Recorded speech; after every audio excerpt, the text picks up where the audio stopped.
성경이 말하는 교회는 무엇일까요? 하나님이 생각하시는 교회는 어떤 것일까요? 오늘 말씀을 통해 그 부분에 대해서 우리가 함께 나누기를 원합니다. 먼저 교회는 하나님의 자녀로 구성된 하나님의 가족입니다. 새로운 가족이죠. 하나님을 아버지로 둔 형제 자매들의 모임입니다. 우리가 예수님을 구주로 영접하는 순간 하나님의 자녀가 되죠. 그래서 우리는 새로운 아버지가 생기고 새로운 가족의 일원이 되는 것입니다. 그리고 또한 교회는 요한계시록에서 말하는 것처럼 그리스도의 신부입니다. 요한계시록에 등장하는 어린 양의 혼인잔치는 신랑인 그리스도와 신부인 교회가 온전히 연합할 미래의 그날을 기대하고 고대하도록 주어진 이미지입니다. 결혼을 통해서 신랑과 신부가 하나가 되듯이 그리스도와 교회가 온전히 하나 되는 그날이 있다는 거죠. 예수님이 재림주로 이 땅에 다시 오실 때 그 일이 이루어질 것입니다. 창세기 2장은 결혼에 대한 하나님의 창조 섭리를 둘이 한 몸을 이루는 것이라고 말합니다. 그리스도와 온전한 한 몸, 온전한 연합을 이루는 것이 구원이고 그렇게 된 자들이 교회입니다. 에베소서 4장에서는 특별히 교회가 그리스도의 몸임을 강조합니다. 에베소서 4장 1절에서 6절을 읽겠습니다. 그러므로 주 안에서 갇힌 내가 너희를 권하노니 너희가 부르심을 받은 일에 합당하게 행하여 모든 겸손과 온유로 하고 오래 참음과 사랑 가운데서 서로 용납하고 평안에 매는 줄로 성령이 하나 되게 하신 것을 힘써 지키라. 몸이 하나요 성령도 한 분이시니 이와 같이 너희가 부르심의 한 소망 안에서 부르심을 받았느니라. 주도 한 분이시요 믿음도 하나요 세례도 하나요 하나님도 한 분이시니 곧 만유의 아버지시라. 만유 위에 계시고 만유를 통일하시고 만유 가운데 계시도다. 이 에베소서 4장 1절에서 6절은 교회가 그리스도의 몸으로서 하나가 되어야 된다 그렇게 말하지 않습니다. 이미 성령께서 하나 되게 하셨으니까 하나 되게 하신 그 연합을 힘써 지키라는 거죠. 그것이 우리의 일입니다. 우리의 일은 하나 되는 것이 아니라 성령께서 평안에 매는 줄로 하나 되게 하신 그것을 힘써 지키는 것이라는 것입니다. 이 일을 위해서 우리는 사도 바울은 우리에게 권면합니다. 내가 너희를 권하노니.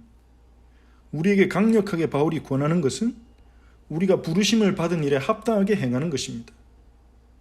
하나님이 우리를 부르신 대로 살아가는 거죠. 우리가 어떻게 부르심을 받았습니까? 우리는 하나님 앞에서 훌륭한 삶을 살고 율법을 지켜서 구원받은 게 아니죠. 죄인인 우리를 하나님이 부르셨습니다. 죄인인 우리를 용서하기 위해 예수님이 우리 대신 피 흘려 죽으셨습니다. 그래서 우리를 부르신 부르심은요, 우리가 자랑할 것이 전혀 없죠. 그래서 부르심을 받은 일에 합당하게 행하는 것은 겸손입니다. 우리가 정말로 은혜로 구원받은 줄을 믿고 인정한다면 우리는 겸손하게 행해야 한다는 것입니다. 우리가 겸손하지 못한다면, 우리가 다른 사람을 판단한다면, 다른 사람을 정죄한다면, 우리가 교회 안에서 혹은 우리의 삶에서 조금 다른 사람들보다 더 경건하게 조금 더 영적으로 산 것에 대해서 우리가 우리 자신을 높이 평가하고 다른 사람을 판단한다면 그것은 부르심에 합당하게 부르심을 받은 일에 합당하게 행하는 것이 아니라는 것입니다. 우리가 정말로 내가 은혜로 구원받았다면, 내가 받은 구원이 하나님의 선물임을 인정한다면 우리는 겸손할 수밖에 없습니다. 우리에게서 겸손이 사라진다면, 우리에게서 겸손이 없어진다면 우리는 우리를 부르신 그 부르심을 놓쳤다는 것이 됩니다. 그리고 온유로 하고 오래 참음 가운데서 서로 용납하고, 하나님은 우리를 오래 참으셨어요. 성경이 말하듯이 하나님은 이스라엘을 오래 참으셨어요. 이스라엘이 하나님께 용납받을 만한 것이 전혀 없음에도 불구하고 하나님은 오래 참으시고 하나님의 때에, 하나님의 시간표에 그들을 부르신 것입니다. 우리의 인생에도 마찬가지 아닙니까? 우리가 하나님 앞에 뭔가 대단한 걸 해서 우리가 구원받고 응답받는 것이 아니죠. 하나님은 우리에게 오래 참으셨어요. 우리가 우상 섬기고 하나님보다 다른 것을 더 사랑하고 심지어 예수 믿는다고 하면서도 하나님보다 다른 것들을 더 소중히 여기고 그러는 가운데도 하나님은 오래 참으시면서 우리를 용납해 주시고 우리를 은혜로 이끄십니다. 우리가 이러한 부르심 가운데 있다면 우리 역시도 성도에 대해서 지체들에 대해서 오래 참음 가운데서 사랑 가운데 서로 용납하는 것이 합당한 일이죠. 그래서 부르심을 받은 일에 합당하게 행할 것을 오늘 에베소 4장 1절 2절에서 바울이 강력하게 권하는 것입니다. 권고하는 것입니다. 하나님이 너에게 베푸신 그대로 너희도 행하라는 것입니다. 하나님이 우리에게 부르신 그 부르심대로 살아라는 것입니다. 은혜로 구원받은 자가 가진 겸손과 온유 가운데서 하나님의 오래 참으심 가운데 부르심을 받고 지금도 그 오래 참으시는 은혜 가운데서 용납받고 있는 그러한 은혜를 누리듯이 우리도 지체를 향해 그런 용납함으로 행해라는 것이죠. 그리고 하나 되라가 아니라 평안에 매는 줄로 성령이 하나 되게 하신 것을 힘써 지키라. 우리가 힘써야 될 것은 무엇입니까? 성령이 이미 우리를 하나 되게 하셨다는 것입니다. 예수님을 믿고 구원받는 순간 우리는 그리스도의 몸의 일부가 되었습니다. 한 몸의 지체요. 한 성령의 인도 아래 있고 한 소망을 가지고 있고 우리의 소망이신 예수 그리스도, 예수 그리스도의 구원을 소망으로 둔 한 소망을 가지고 있고 한 주님을 모시고 한 믿음 속에서 한 세례 속에서 있는 것입니다. 그리고 한 하나님의 백성이 되었습니다. 그 하나님은 만유의 아버지, 만유 위에 계시고 만유를 통일하시고 만유 가운데 계시는, 만유를 다스리시고 만유의 목적이 되시고 만유를 초월해 계신, 우주를 초월해 계신 그 하나님께서 우리를 한 몸으로 부르셨다는 겁니다. 성령을 통해. 그래서 우리는 하나 되려고 힘쓰는 게 아니라 성령이 우리를 하나로 묶은 것을 힘써 지키는 것이 우리의 교회의 사명이라는 것입니다. 예수님 믿는 순간 우리는 이미 하나입니다. 왜 그럼 그 하나됨을 힘써 지켜야 됩니까? 우리가 이미 성령이 우리를 하나로 묶으셨는데 그 연합을 깨뜨리는 요소들이, 그런 유혹들이 우리 주변에 많기 때문이죠. 세대로 인한 차이가 있을 수 있고 문화로 인한 차이들이 있을 수 있고 그리고 서로 간의 생각의 차이, 배경의 차이, 이런 모든 것들이 성령이 하나 되게 하신 이 연합을 깨뜨리는 유혹과 공격이 될 수 있는 것입니다. 그래서 여기 힘써야 된다, 힘써 지켜야 된다, 싸워야 된다. 그것을 위해서 영적인 싸움을 싸우고 특별한 주의와 노력과 관심을 가지고 성령이 이미 하나 되게 하신 것을 지키기 위해서 우리가 힘써라. 그렇게 에베소서 4장에서 말하는 것입니다. 고린도전서 12장 4절에서 7절에는 이 하나님이 우리가 이미 성령으로 하나 되게 하신 그 한 몸을 이루는 그 사명을 위해서, 그 일을 위해서 하나님이 모든 사람에게 은사를 주셨다고 말합니다. 고린도전서 12장 4절에서 7절은 이렇게 말합니다. 은사는 여러 가지나 성령은 같고 직분은 여러 가지나 주는 같으며 사역은 여러 가지나 모든 것을 모든 사람 가운데서 이루시는 하나님은 같으니 각 사람에게 성령을 나타내심은 유익하게 하려 하심이라. 아멘. 하나님은 한 성령을 통해 다양한 은사를 주십니다. 어떤 은사는 눈에 확 띄는 은사도 있죠.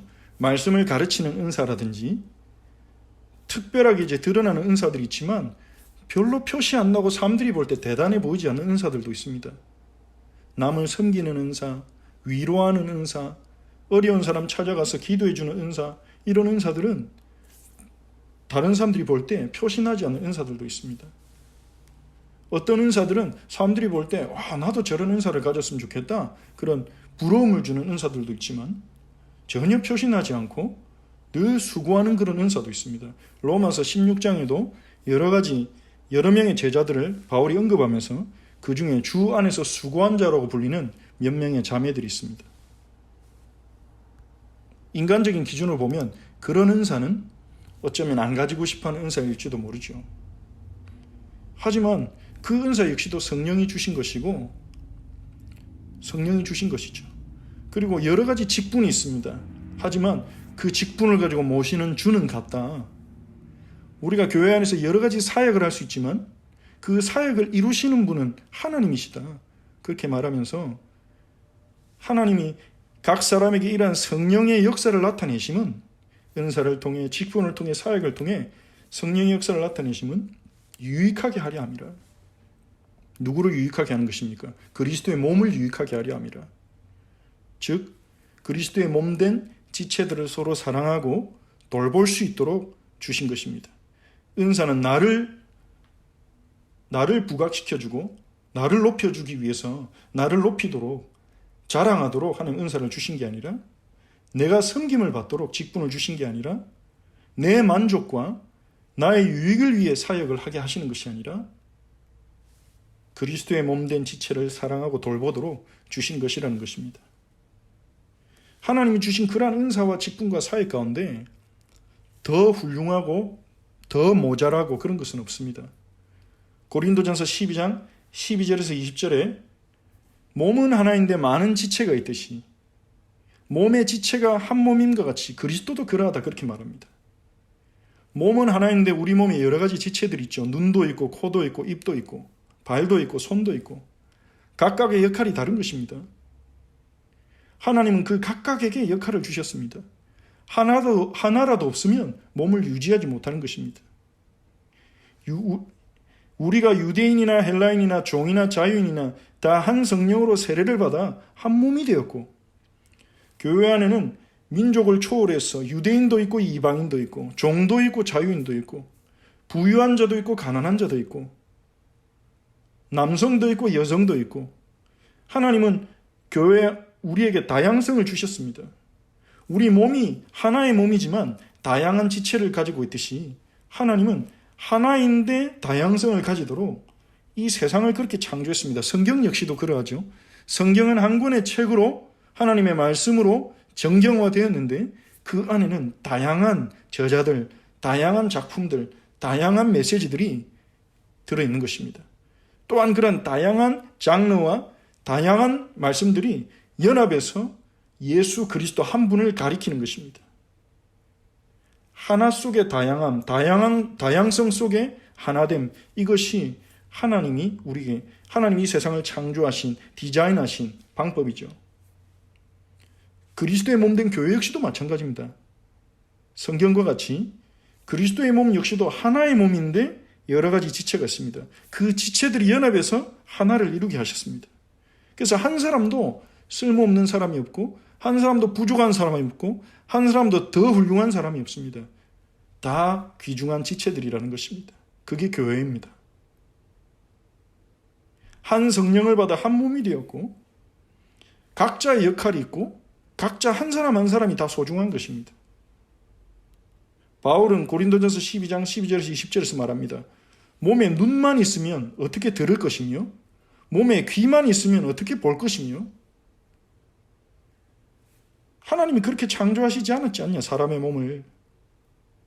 하나님이 원하시는 대로 지체를 각각 몸에 두셨지 않냐. 온전히 그 몸을 정상적으로 작동시키고 몸이 정상적으로 움직일 수 있도록 각각의 지체들을, 기능들을, 은사들을 다 두셨지 않냐. 만약에 한 지체밖에 없다면 어떻게 그게 몸이 되겠느냐.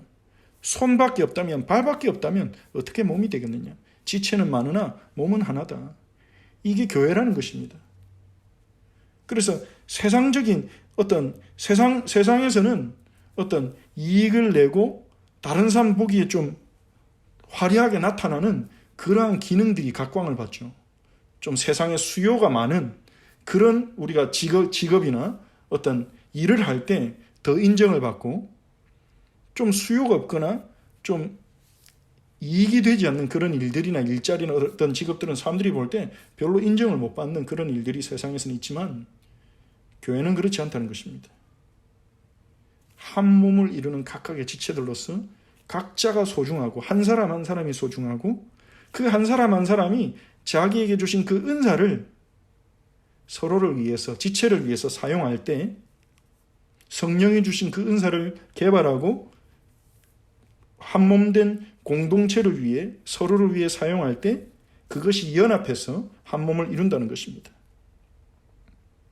에베소서 4장 11절 12절에서는 직분에 대해서 바울이 말합니다. 그가 어떤 사람은 사도로, 어떤 사람은 선지자로, 어떤 사람은 복음 전환자로, 어떤 사람은 목사와 교사로 삼으셨으니 이는 성도를 온전하게 하여 봉사의 일을 하게 하며 그리스도의 몸을 세우려 하심이라. 아멘. 지금은 사도와 선지자의 직분은 사라졌죠. 복음 전하는 자, 여기서 복음 전하는 자는 순회 전도자를 의미합니다.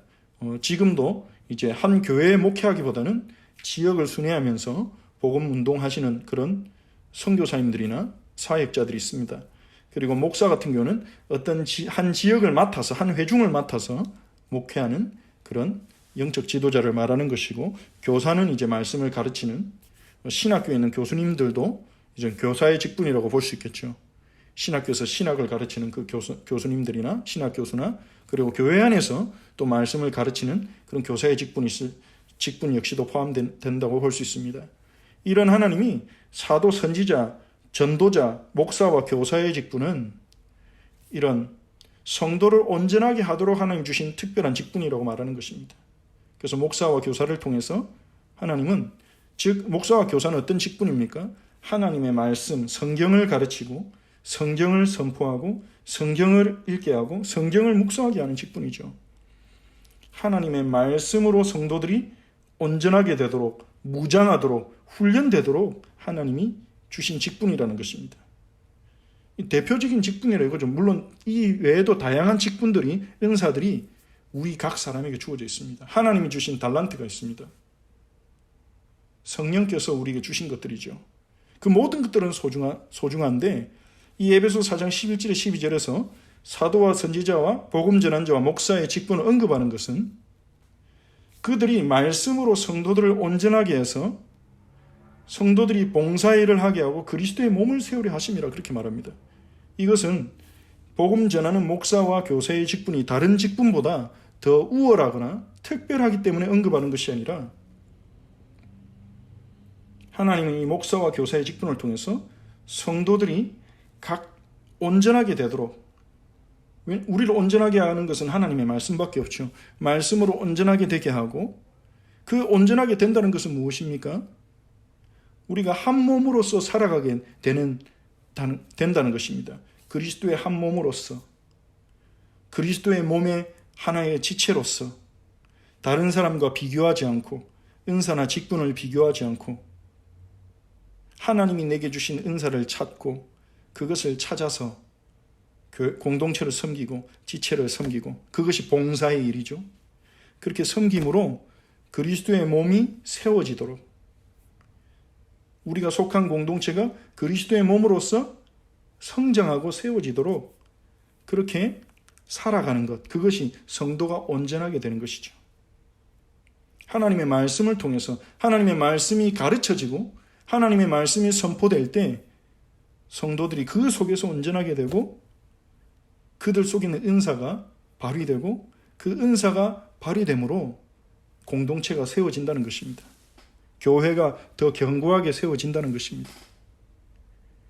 에베소서 4장 13절 14절에서 말합니다.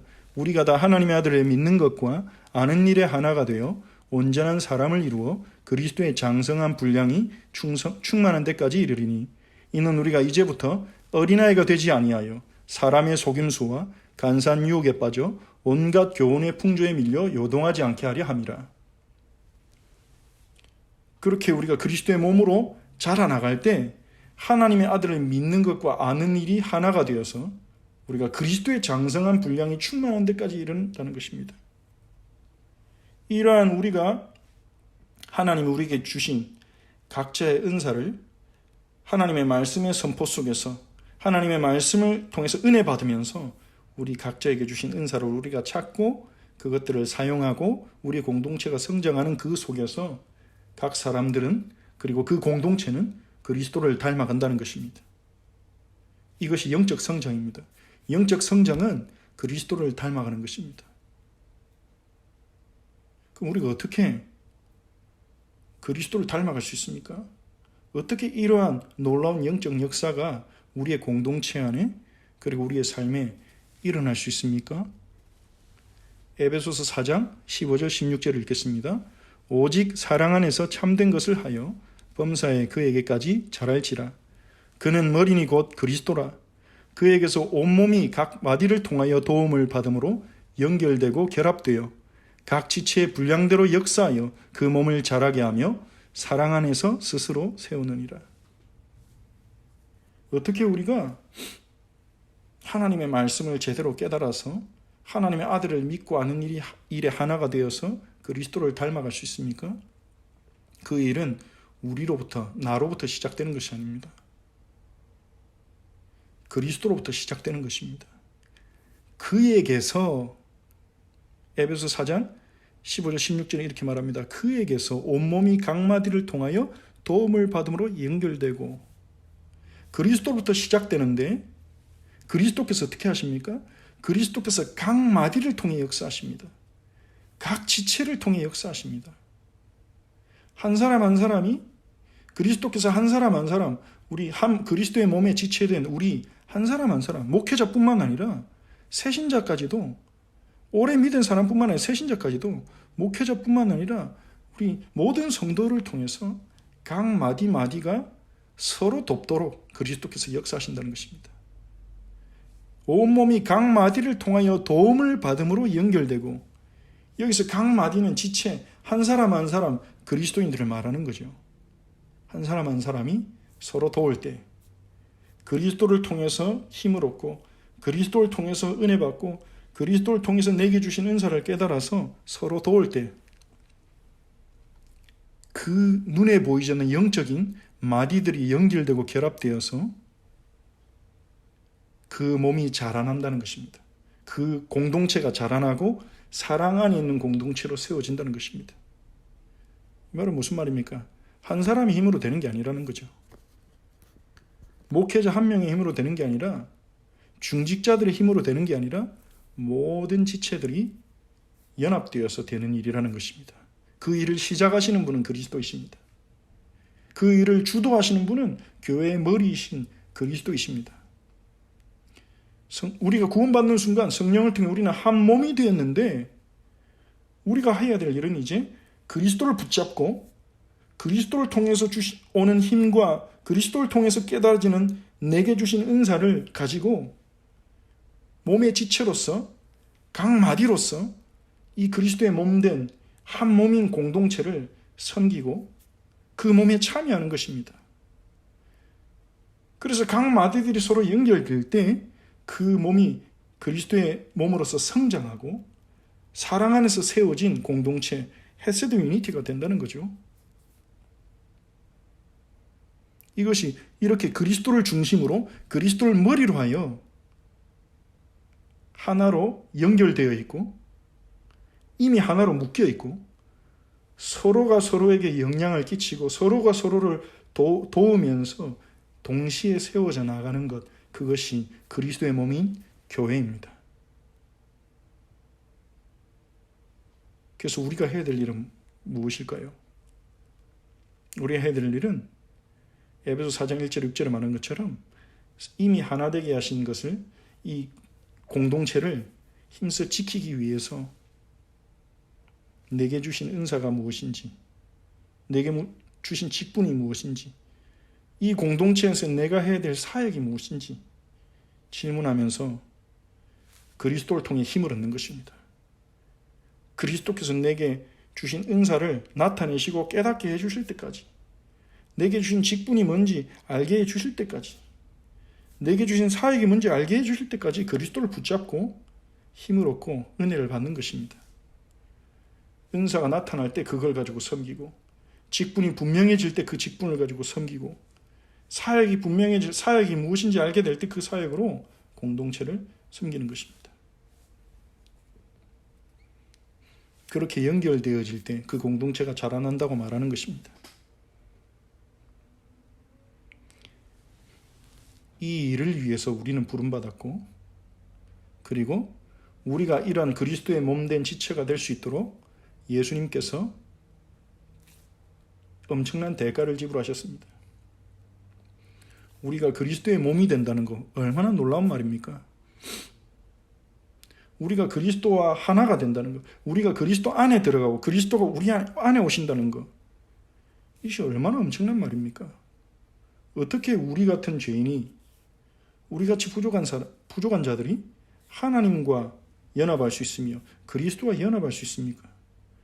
이 일을 위해서 우리가 도대체 무엇을 대가로 지불해야, 무엇을 해야 우리가 이런 축복에 참여할 수 있겠습니까? 우리가 가진 어떤 것도 그 대가가 될 수 없습니다. 이것은 공짜로 되어진 게 아니죠. 예수 그리스도께서 우리 대신 대가를 지불하셨습니다.